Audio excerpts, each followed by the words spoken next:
Chris Gavreau talked about why the left needs to take uncompromising mass action.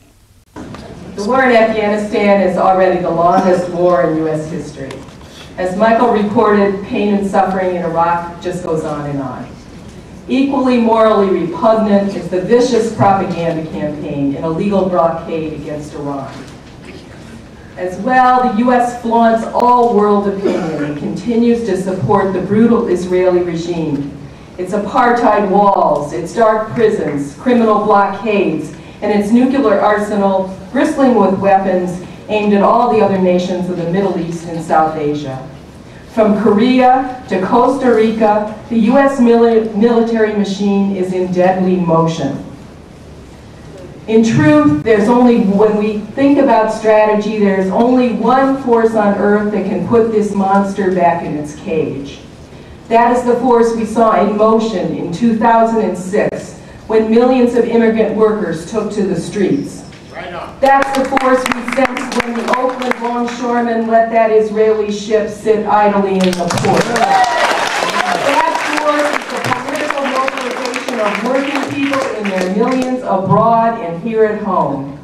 Now, we can't do that today, but everything we do today has to be designed to lead us to that place. We can each continue our dearest projects, but we must bring it all together in a common action whose size and diversity will make the anti-war movement visible to those who increasingly need to find it. Some of you might be asking, does it really make sense to talk about mass actions? Well, the call for the March for Jobs on October 2nd is a signal that the time when we can put sizable numbers of people in the streets is near. The rally of hundreds of thousands in Arizona to beat back the racist anti-immigrant law about to take effect tells us this is possible.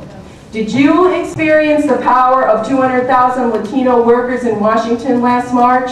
The Equality March of 200,000 last spring? The stirring mobilizations of thousands of Arab Americans during the invasion of Gaza? That tells us things are changing.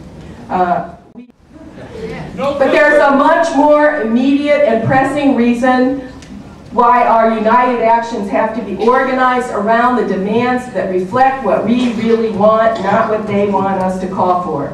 We are organizing in the Great Recession. That means that politics is extreme and politics is polarized.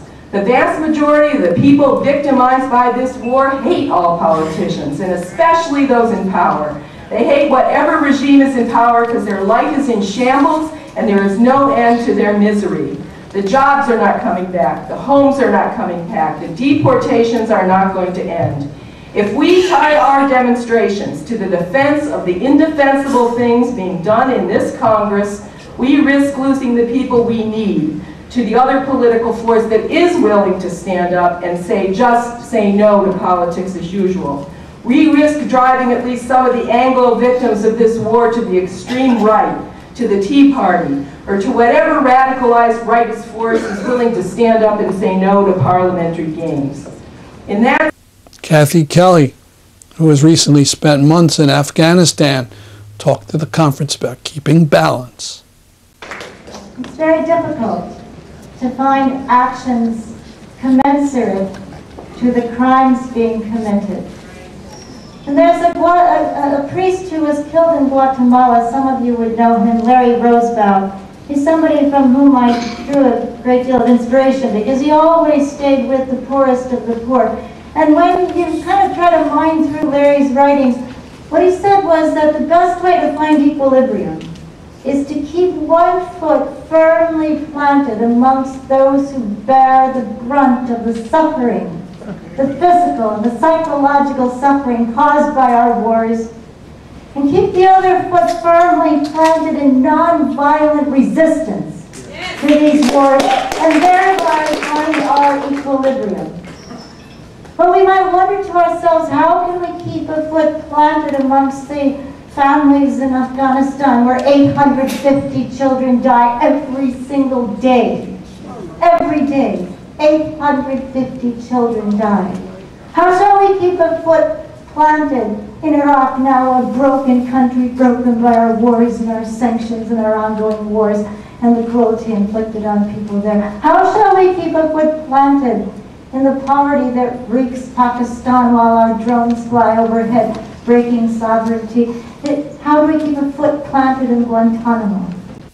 That's our program for today. See you next week at this time. I'm Stanley Heller, and this is The Struggle.